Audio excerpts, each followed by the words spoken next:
to First Take. Lakers star Luka Doncic not only slimmed down over the summer, but he also got a bag. Over the weekend, he signed a 3-year, $165 million extension to remain with the purple and gold. The extension includes a player option in the final year, keeping the 26-year-old in LA until at least 2028.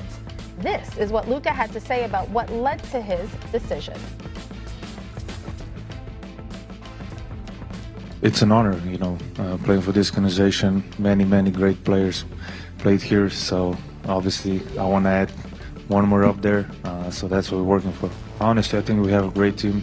We have what we need to compete for the championship. I'll try to win every game, no matter what. And, we got some new great guys being on the team, and we're going to go for it. Love skinny Luka. We now bring in senior NBA insider Shams Charania to break down what this all means.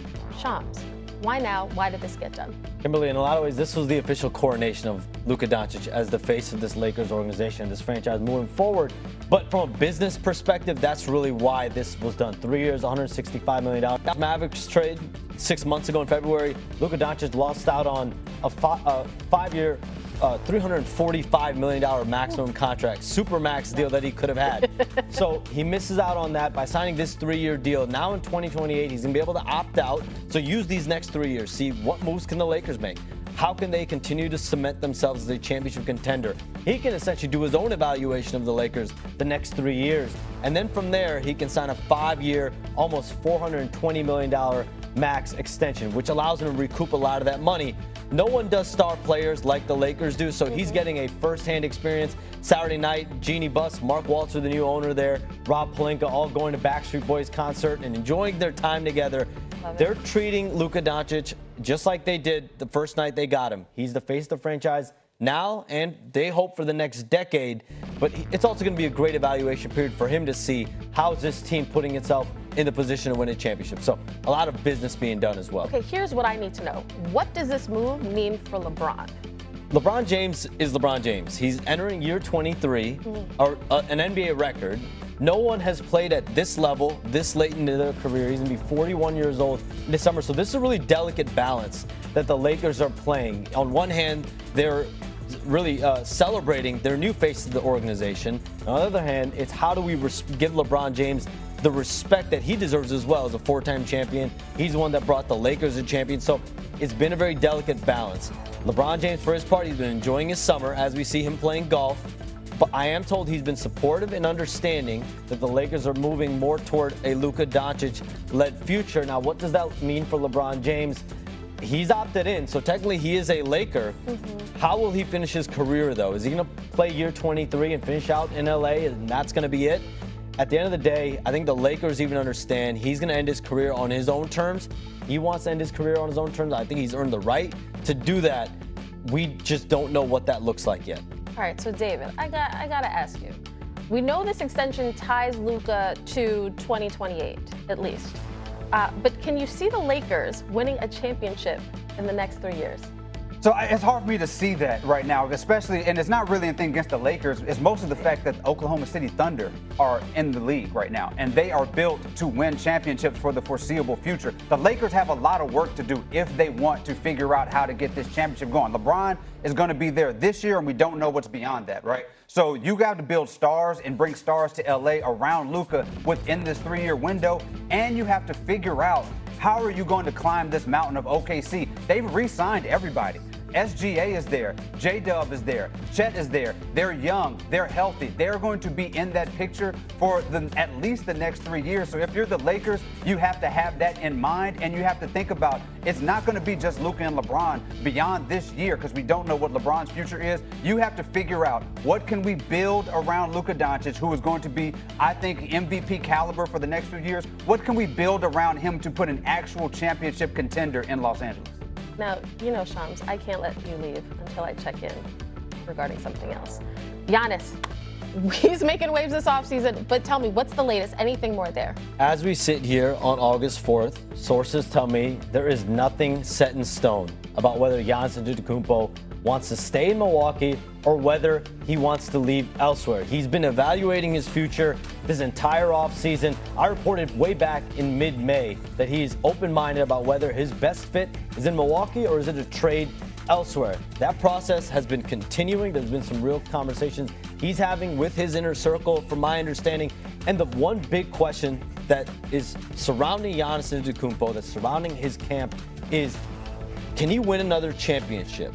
Is this Bucks roster built for this upcoming season, for 2026-27, for him to win another championship, his second championship? We know how bad he wants to do that.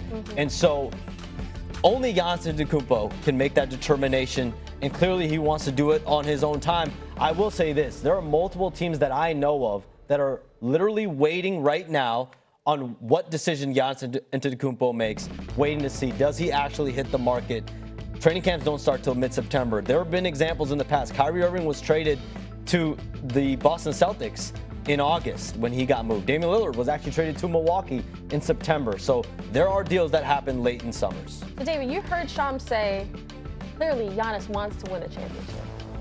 Can he do it in Milwaukee? Should he want out or should he want in? Well, first of all, it just boggles my mind that Milwaukee has made these moves that they have made without Giannis already having bought in. If they have made the moves to stretch Dame Lillard and put those $20 million on their cap for the next few years, to pay Miles Turner and put that on their cap, and Giannis has not already agreed and they haven't discussed this with him, this could go down as one of the most fiscally irresponsible moves that we have seen in the NBA in the last 25 years. So I would hope that there's been some discussion for Giannis to be a part of this team, for that to have happened. And if that's not the case, this is one of the biggest risks that I could imagine a team making. Now, if we're talking about Giannis deciding to stay or go, if Giannis is deciding based on winning and wanting to win another championship, he needs to go somewhere else. There's no championship window for him in Milwaukee. The team is not good enough, and especially even in the East that is weak. The team just is not good enough for him to win a championship. Now, if he wants to stay there emotionally because he loves Milwaukee and Milwaukee loves him,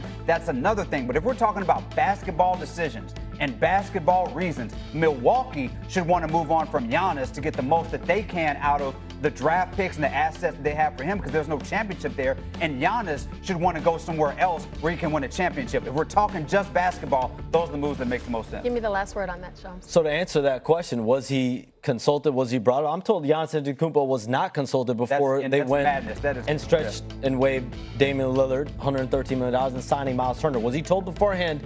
He was told that the deal was happening. But this front office, John Horst, their general manager, he has shown over the last 3, 4, 5 years that he's going to make swings whether Giannis Antetokounmpo wants him to or not. Clearly, he knows Giannis wants a contender there. So when he went out and got Damian Lillard, they didn't consult Giannis before they did that. They just did it. Same thing here with Miles Turner. Now, the ultimate decider, though, is whether that's good enough is Giannis Antetokounmpo. And so we'll see if he feels like this team is good enough. And now, why is it so hard for him to get to the point, do I stay, do I leave? It's 12 years. The equity that he's had there, he brought that city a championship there. I think it means a lot to him. So it's really the logic of where this organization's at versus, I think, a fairy tale and what he wants as a storybook. The decision will ultimately be his. He has not yet made it. I love it when you empty out the notebook. Thank you, Shams. Now back to the NFL. Would it be a bigger mistake to trade Micah Parsons or Terry McLaurin? We have disagreement surrounding these two NFC East. Chào tất cả các bạn, chào mừng các bạn đã đến với kênh YouTube của mình. Ngày hôm nay mình sẽ hướng dẫn các bạn cách tô màu sao cho đẹp nhất nhé. Và bây giờ mình sẽ tô màu những sản phẩm. Các bạn hãy lắng xem hết video của mình để mình có động lực ra video nhiều hơn nhé. Mình cảm ơn các bạn. Và bây giờ mình cùng các bạn đi tô màu nhé.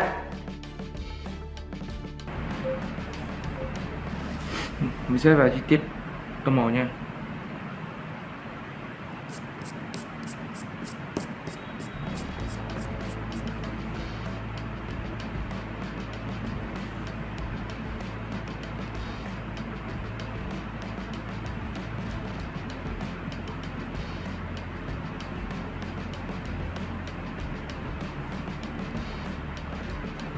Các bạn như vậy đã cắt ra xong nha. Mình cảm ơn các bạn xem video của mình.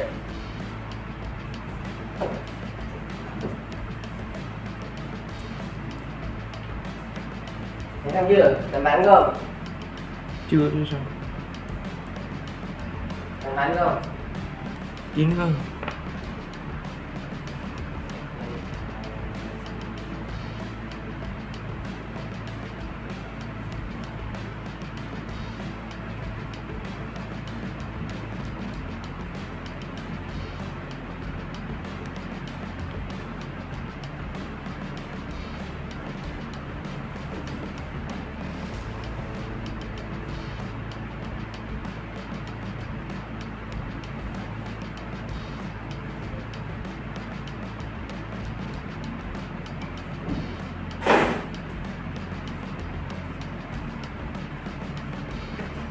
Xin chào bạn nha, ngày hôm nay mình sẽ cập đến, bây giờ mình sẽ cập đến cho các bạn xem.